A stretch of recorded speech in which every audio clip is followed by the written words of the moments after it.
पहले भी मेरे साथ, रायपुर में भी मेरे साथ बदतमीजी की थी। मेरे पापा ने एफआईआर किया और छत्तीसगढ़ गवर्नमेंट से सीसीटीवी फुटेज मांगा, तो उन लोगों ने सीसीटीवी फुटेज देने से भी मना कर दिया।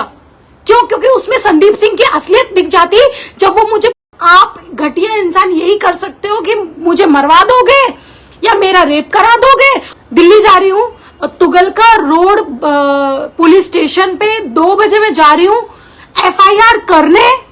मुझे पता है ये लोग मुझे बहुत रोकेंगे, शायद मैं जिंदा वापस आ भी ना पाऊं, ठीक है, इसलिए मैं लाइव कर रही हूं, क्योंकि ये लोग अपनी पोजीशन बचाने के लिए बहुत हद तक गिर सकते हैं। वो आप लोगों ने मेरी वीडियो में देख लिया होगा किस तरह से इनकी जो महिलाएं हैं वो मेरे पे चिपटी हैं, मेरे को इतना सारा मतलब बाल पकड़ना, मारना, ये सब चीजें की है। तो मैं इन लोगों को बताना चाहती हूँ, आप लोग करो भाई चमचागिरी, मुझे किसी की चमचागिरी की जरूरत नहीं है, मैं अकेली काफी हूं लड़ने के लिए, ठीक है। अगर आप मुझे चुप कराना चाहते हो तो आप घटिया इंसान यही कर सकते हो कि मुझे मरवा दोगे या मेरा रेप करा दोगे और मेरे ऊपर राजनीति खेलोगे, यही कर सकते हो, इससे ज्यादा नहीं। बट मैं डरने वाली नहीं हूं। 10 दिन तक कैसे घुट घुट के मैं रही हूं मुझे पता है, ठीक है। मैंने एफआईआर करने के लिए, मैं उस दिन 29 तारीख को मैं दिल्ली गई पुलिस स्टेशन एफआईआर करने के लिए। वहां पे बोला कि आपको 2-3 दिन रुकना पड़ेगा अगर आपको एफआईआर करनी है, आप कंप्लेंट देके चली जाओ, हम एक्शन लेते हैं। आज 10 दिन हो गया, एक बार भी पुलिस का फोन नहीं आया है कि आपने एक्शन लिया नहीं लिया, और मुझे झूठ बोल के भगा दिया कि ठीक है हम एक्शन लेंगे, आप एफआईआर नहीं लेना। अब आप एफआईआर करो, मैं जनता के सामने बोल रही हूं। देखते हैं इन लोगों पे कैसे एक्शन नहीं होता, कैसे पता कौन लगाएगा इसका पता, गवर्नमेंट लगाएगी ना। मैं इनफैक्ट मैं प्रेजेंट गवर्नमेंट में मोदी जी से भी बोलना चाहती हूँ कि प्लीज इस चीज का सच्चाई का आप पता लगाइए, क्योंकि मुझे पता है कि ये चीजें हमला किसने किया है और मैंने किसको फोन करके बताया था। और उसने पहले भी मेरे साथ, रायपुर में भी मेरे साथ बदतमीजी की थी। मेरे पापा ने एफआईआर किया और छत्तीसगढ़ गवर्नमेंट से सीसीटीवी फुटेज मांगा, तो उन लोगों ने सीसीटीवी फुटेज देने से भी मना कर दिया। क्यों? क्योंकि उसमें संदीप सिंह की असलियत दिख जाती। जब वो मुझे, मैंने एक दिन पहले जो धीरज गुज्जर जी हैं उनको मैंने बता दिया था कि मैं पार्टी कार्यालय आ रही हूँ, 12-1 बजे तक मैं पहुंचूंगी। तो उन्होंने क्या किया, उन्होंने जो दीदी प्रियंका गांधी के जो पीए हैं ठाकुर संदीप सिंह, उनको इन्फॉर्म करके बता दिया कि मैं आ रही हूँ। उन्होंने क्या किया, रातों रात यूपी से गाड़ियां मंगवाई, और गाड़ियां मंगवाने के बाद उन्होंने मतलब रातों रात ही गाड़ी मंगवाई और हमला करवा दिया, जो कि आपने पूरा वीडियो में देखा हुआ है कि किस तरह से उन लोगों ने मेरे पे हमला किया।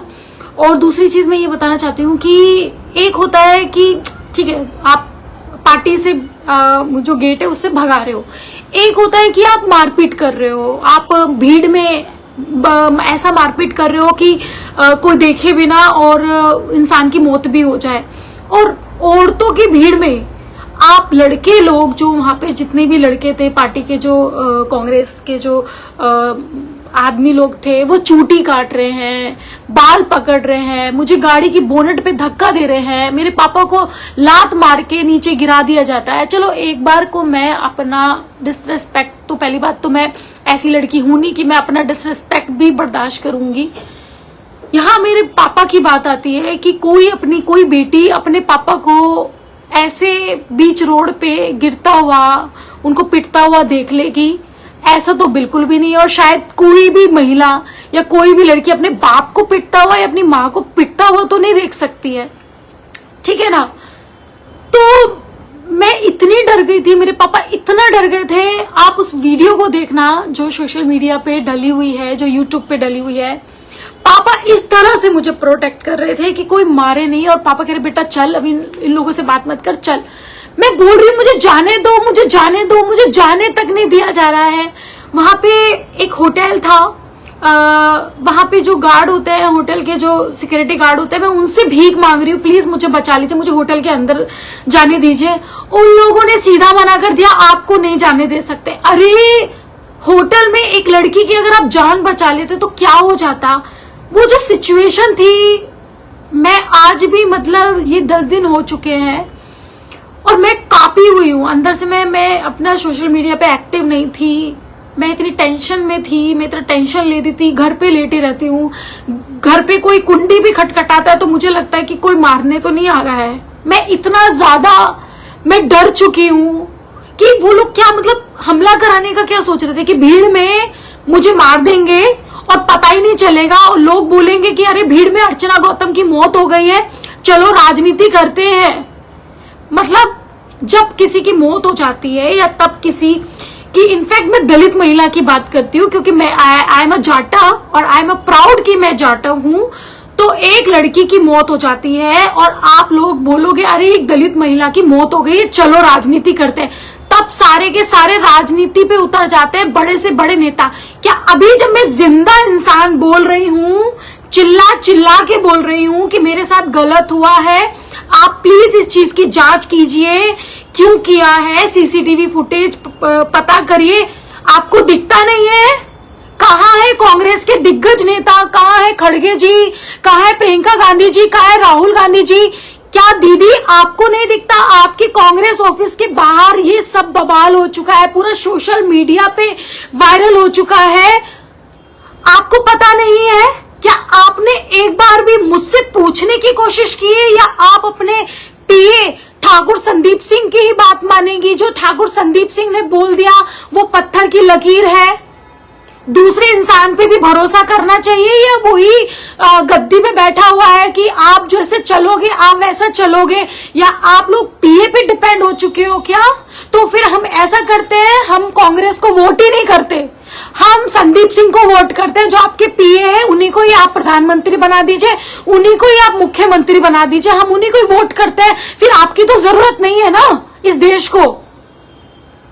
किसी ने मुझसे पूछा, खड़गे जी ने एक बार भी पूछा कि यार खड़गे जी तो मेरे समाज से बिलोंग रखते हैं ना, मेरे ही समाज से आते, क्या उनको नहीं पता कि उनके समाज की लड़की के साथ क्या हुआ है रोड पर? क्या उन्होंने एक बार भी सीसीटीवी फुटेज देखने की कोशिश की? जो पार्टी कार्यालय के बाहर जो लगे हुए हैं सीसीटीवी कैमरे, क्या उसमें फुटेज देखने की कोशिश की कि किसकी गलती है किसकी नहीं है? आपको बोला कि अर्चना गुंडे लेके आई है मरवाने के लिए जो भी, और आपने मान लिया। आप इतने कान के कच्चे हो क्या? ऐसे होगी राजनीति? राजीव गांधी जी तो ऐसे नहीं करते थे। राजीव गांधी जी अगर आज जिंदा होते तो इस चीज पे एक्शन जरूर लेते और शायद मुझे बुला के पूछते कि अर्चना सच क्या है बताओ, और जो जिसकी गलती है उसको कड़ी से कड़ी सजा देते हैं। और आप लोग नहीं कर रहे हैं क्योंकि आपके जो सो कॉल पीए हैं जो आपके चारों तरफ हैं, वो आपके साथ 10 साल से जुड़े हुए हैं, 15 साल से जुड़े हुए हैं, तो वो तो कुछ गलत बोलेंगे ही नहीं क्योंकि वो आपके पीए हैं। एक लड़की गलत हो सकती है, लड़की का रेप हुआ है, अच्छा लड़की में ही कुछ खराबी होगी, लड़की का रोड पे मर्डर हुआ है, लड़की की ही कुछ खराबी होगी। कभी एक बार लड़की से पूछा है आकर कि क्या प्रॉब्लम हुई थी अर्चना, किसने किया है ये? मुझसे एक बार पूछो तो। किसी को नहीं पता।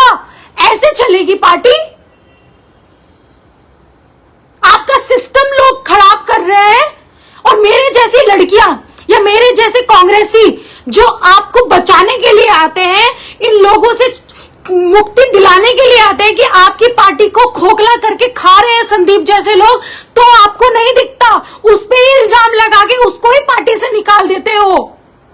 मेरी क्या गलती थी जो मुझे पार्टी से निकाला? आज तक मैंने, आप सभी लोग इसका सबूत हो, आप मुझे बताइए क्या मैंने आज तक अपनी पार्टी के खिलाफ में गई हूं, या आज तक मैंने अपनी पार्टी के लिए गलत बोला है, या आज तक मैंने प्रियंका गांधी या राहुल गांधी या खड़गे जी के लिए गलत बोला है? अभी तक मैंने स्टैंड लिया है और वो पूरी जनता जानती है, चाहे वो बिग बॉस हो, चाहे वो वाराणसी हो, कहीं भी अर्चना ने स्टैंड लिया अपनी पार्टी का, क्योंकि अर्चना अपने नेताओं को भगवान मानती है। बट वहां से जब चीजें ऐसी दिखती है ना, तो एक लिमिट तक ना वो धागा टूट जाता है, और आज मेरा वो धागा टूट गया क्योंकि मेरे जैसे कितनी पीड़ित हैं जो कांग्रेस में ही मजबूत है। कभी आपने ना, मैं प्रियंका गांधी जी, मैं आपसे बात कर रही हूँ, मैं राहुल गांधी जी आपसे बात कर रही हूँ, आप दोनों से मैं बात कर रही हूँ, आप पूरी जनता के सामने चले जाते हो, इनका ये कर रहे हो, कोई किसी की टायर सही कर रहे हो, किसी की स्कूटी बैठ के जा रहे हो, किसी की एजेंसी पे जा रहे हो, कहीं भी जा रहे हो, कुछ नहीं होगा, इस सब चीजों से कुछ नहीं होगा, क्योंकि आपका जो अंदर का जो सिस्टम है ना वही खराब है। आपको अगर इस सिस्टम को सही करना है ना तो एक बार आइए और अपने कार्यकर्ता से पूछिए जो आपके लिए ना एक झंडा उठाता है।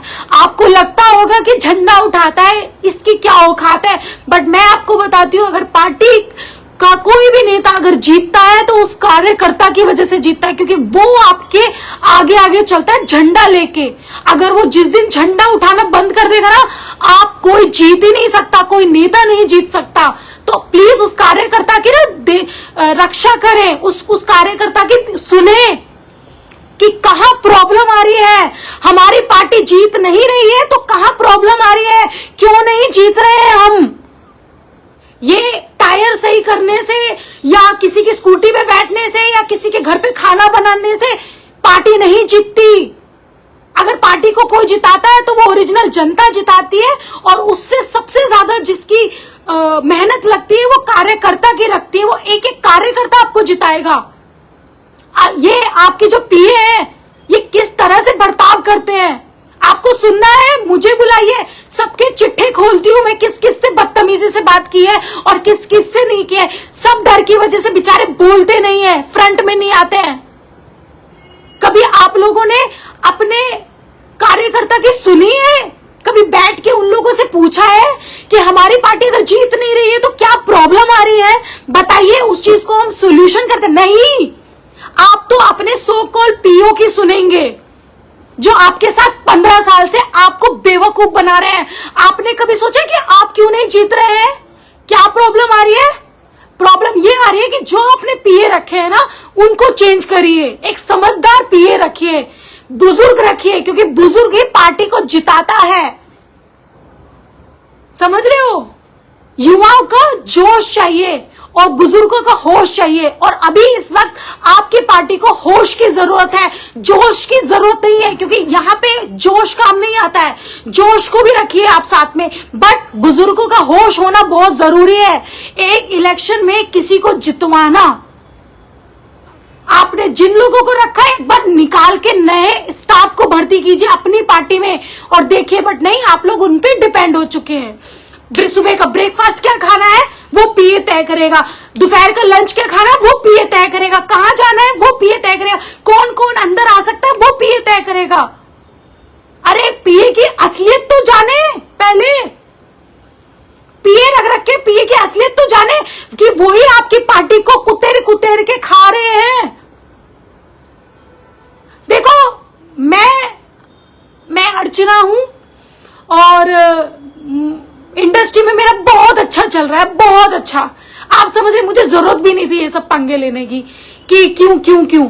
मैंने कहा चलो यार, 1 साल से मैं पार्टी कार्यालय नहीं गई हूं, एक कॉन्ग्रेचुलेशन करने चली जाती हूं कि चलो ठीक है, दिल में है ना पार्टी, क्या करूं, जिससे प्यार करती हूं दिल से करती हूं।